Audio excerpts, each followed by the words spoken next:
chainsaw plan of Javier Milei's libertarian government is underway. The new president has taken office with the clear intention of reforming Argentina. No gradualism or waiting periods. The changes are already underway. Así que esas son todas leyes que se derogan.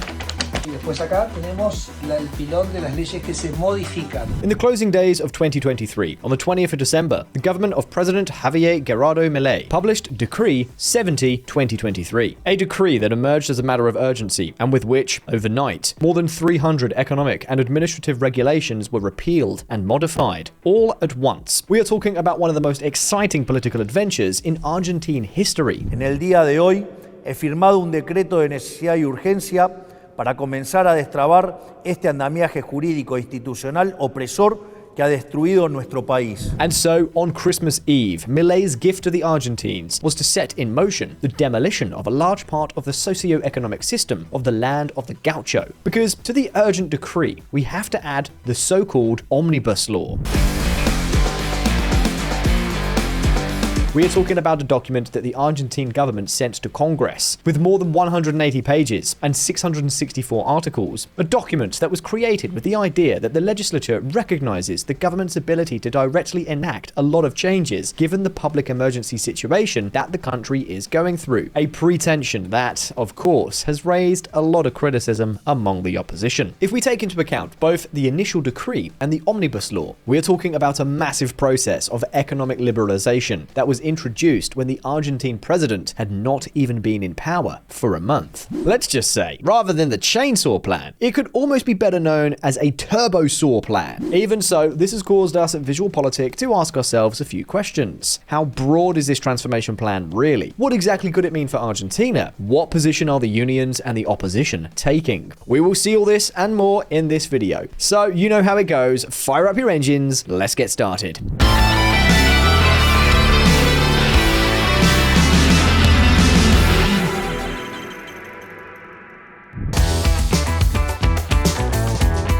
First of all, in order to understand the true scope and depth of the measures taken by Javier Milei, we have to go through some legal concepts of the country. You see, what the libertarian president signed is not a simple decree, but a decree of urgent necessity. This is a tool included in the Argentinian constitution, which allows the government to approve or repeal on its own rules with the rank of law in case of urgency, thus diminishing the capacities of the Congress. Obviously, it is not that the government can govern on the basis of decrees by passing Congress, but that these are tools for emergency situations. Specifically, this is what Article 99 of the Constitution says.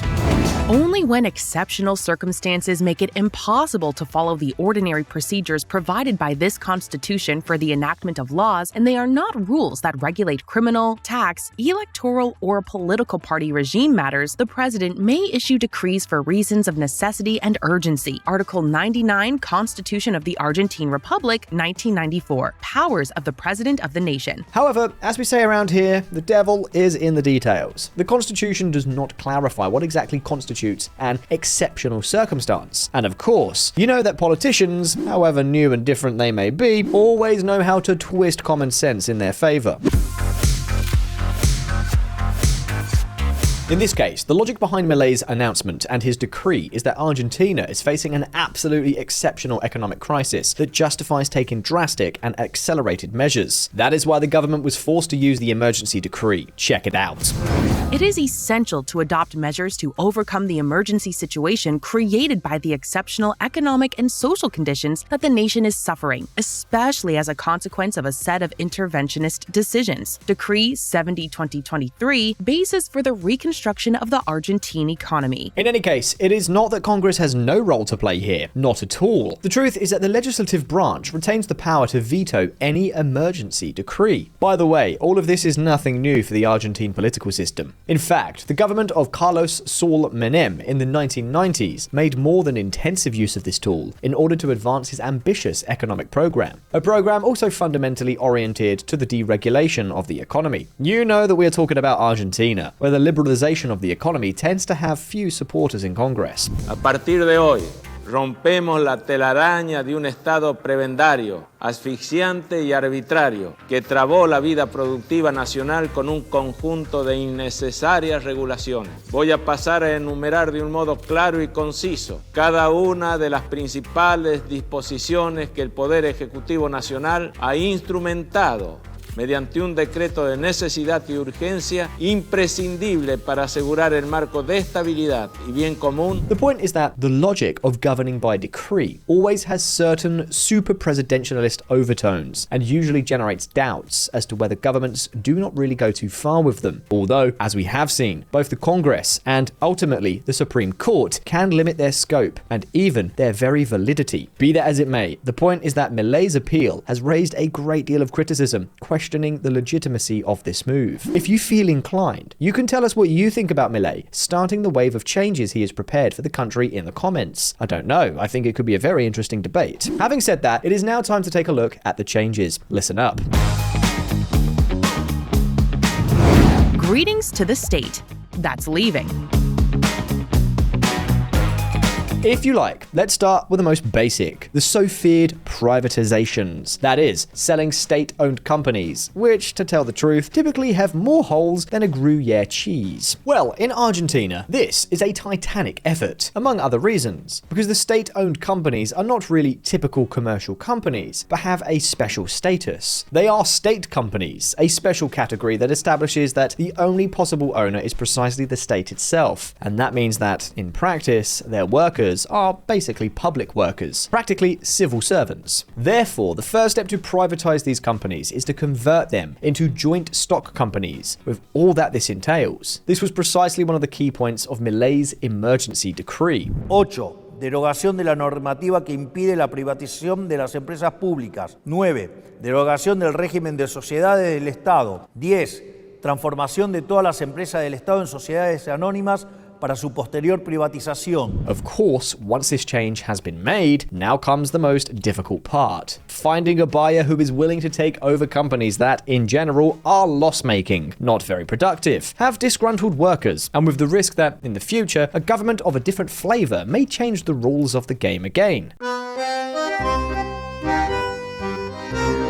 On reflection, between the unions, the opposition, the protests, and the labor benefits, privatizing companies in Argentina could be as easy as teaching a polar bear to tango. And that's not to mention the buyers, who will surely end up asking themselves one question. What kind of trouble am I getting myself into? Well, among the companies that will soon be hanging up the for sale sign, we have YPF, which is, in a way, an exception, although with some nuances. Since the government nationalized it in 2012, this company has improved its numbers thanks to Vaca Muerta, but now the state may have to pay a whopping $16 billion in compensation, which makes the operation a real ruin. The question is, will the buyers have to assume this huge cost?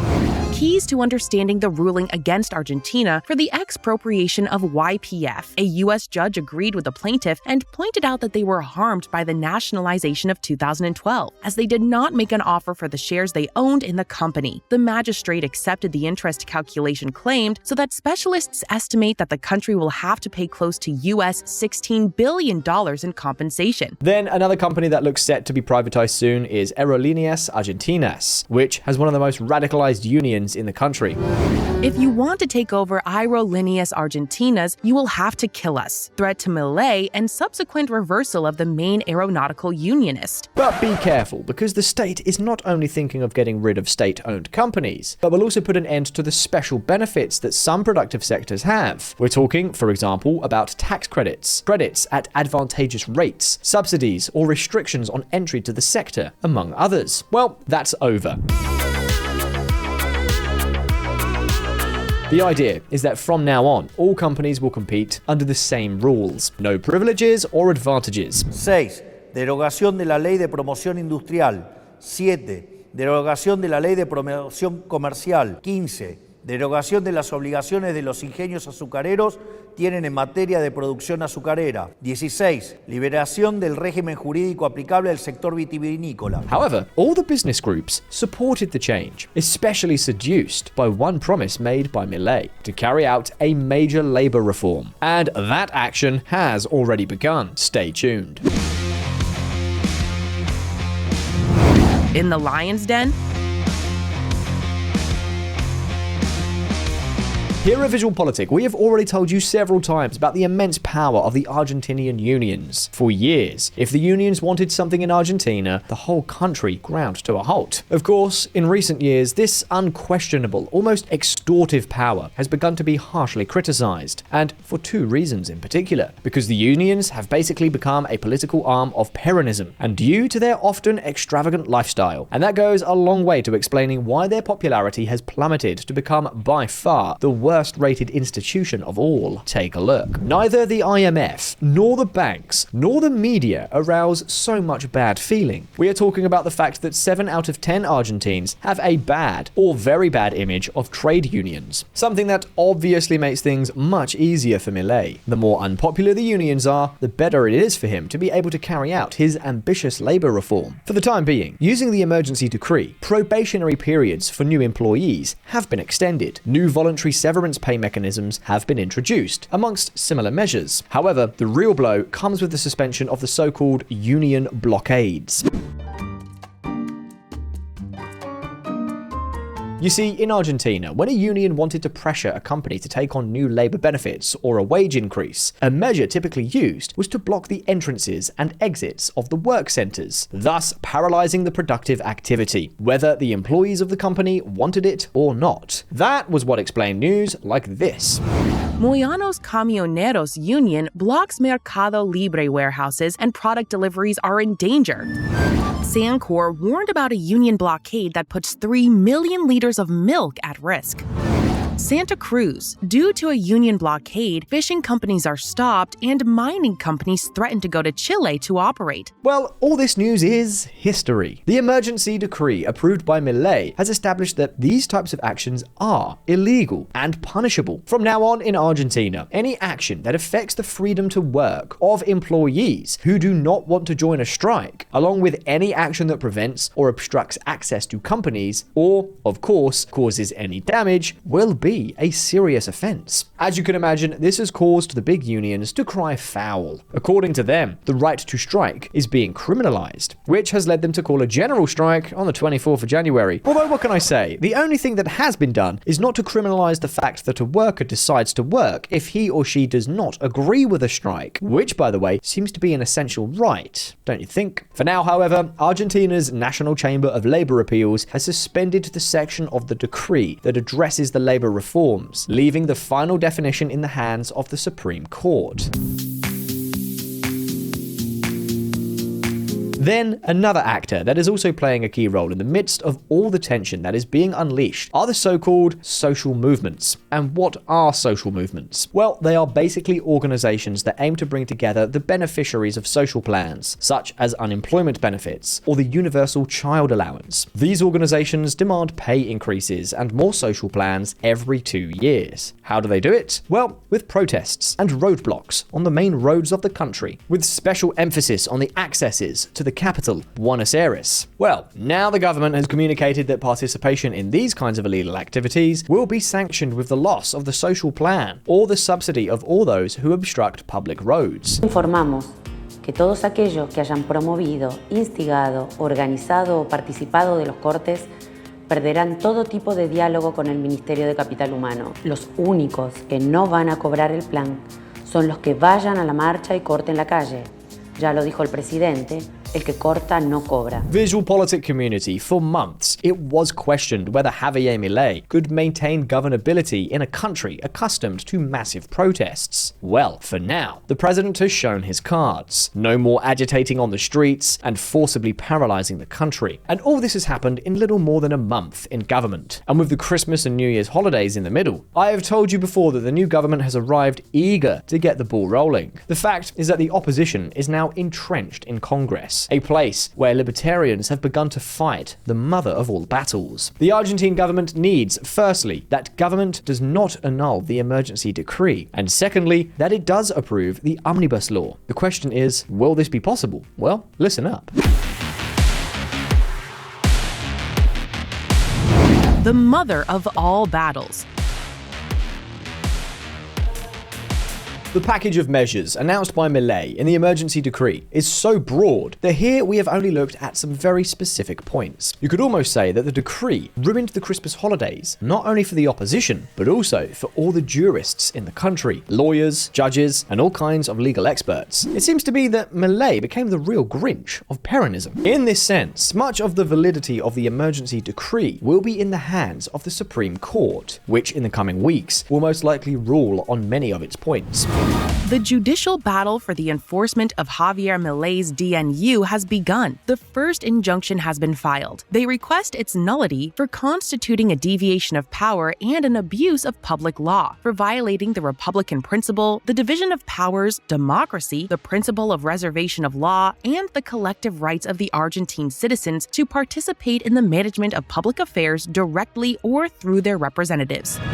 The Supreme Court's precedents are adverse for Javier Milei's mega decree. The highest court has a very restrictive criterion to validate this power of the executive branch. A true state of necessity and urgency and a legislative impossibility must be established. Even so, apart from this whole matter of the judicialization of the decree, the priority of the Argentine Congress is to analyze the omnibus law, a law which serves as a complement to the decree and which focuses its attention on many other reforms of great caliber. Let's review the main proposals incorporated by Milei's government into this bill.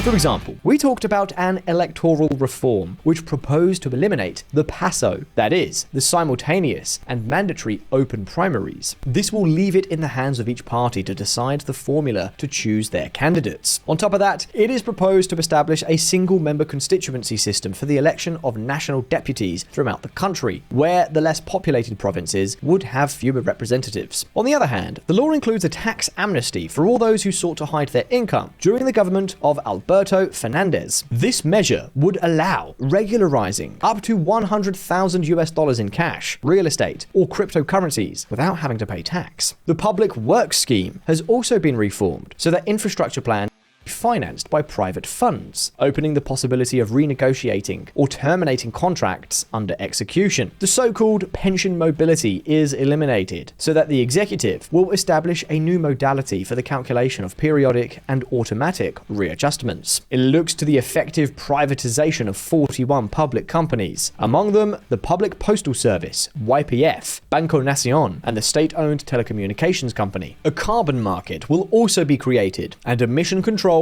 will be established. Well, that is mainly what the law contains. Although Milei promised to defend his reforms to the hilt in the legislature, the libertarian bench is in a clear minority, which has obviously forced it to negotiate with non-Peronist blocs in order to gather enough votes to pass the bill, at least in the lower house. At this point, I think we can all understand the gigantic scale of the bet made by Javier Milei. First, we have the decree, which with one stroke of a pen modifies years of regulations and restrictions on economic activity. Doubts about its legality are based on the fact that there is no recognized need for urgency in the country. But this is exactly where the omnibus law comes in, which serves, beyond the complementary reforms, for Congress to validate the consideration of the state of emergency. If Milei is able to obtain the support of the majority of the legislature, it would be practically impossible for the Supreme Court to overturn both the decree and the omnibus law itself. Milei's move is bold. In a few weeks, his government could either have a historic victory or suffer a major defeat before the legislature and the Supreme Court, right at the beginning of his term. Be that as it may, the chainsaw has been started up, and libertarians are already showing their final card in case their plans don't go as they hope. Caso de que sea rechazado en el tiempo, ¿no? ¿Llamarías una consulta popular, un plebiscito? Obviamente. Que me expliquen por qué, por qué el Congreso se pone en contra de algo que le hace bien a la gente. Well, VisualPolitik viewers, whether or not you are a fan of what Milei is doing and the ways he is using powers, the truth is that Milei is doing exactly what he promised, rejecting any kind of gradualism and going straight for it. And guess what? Even Mauricio Macri himself believes that this approach was wrong. Lo llamé gradualismo, una forma elegante de ocultar la debilidad política que tenía, que yo cualquier cosa mandaba a la Cámara de Diputados, pedía un pollo y me mandaban una pluma. De los ciudadanos. de esa creencia de que los políticos son seres superiores que deben regir los destinos de cada uno de nosotros, se desprende un andamiaje institucional que hace que nadie pueda trabajar, comerciar, circular o educarse sin el permiso de ellos. So, this is the way things stand in Argentina, and this is the path of demolition and reconstruction proposed by the new president, already known as the Argentinian Lion. At this point, the question is now over to you. What do you think of Milei's plan, and do you think it's right to try to push through all the reforms at once? Do you think the omnibus law will ultimately be passed and Milei will get his way? As always, leave your impressions in the comments and let's open a debate. And now, if you found this video interesting, don't forget to like and subscribe to VisualPolitik if you haven't already done so. Thank you very much for watching. All the best. See you next time.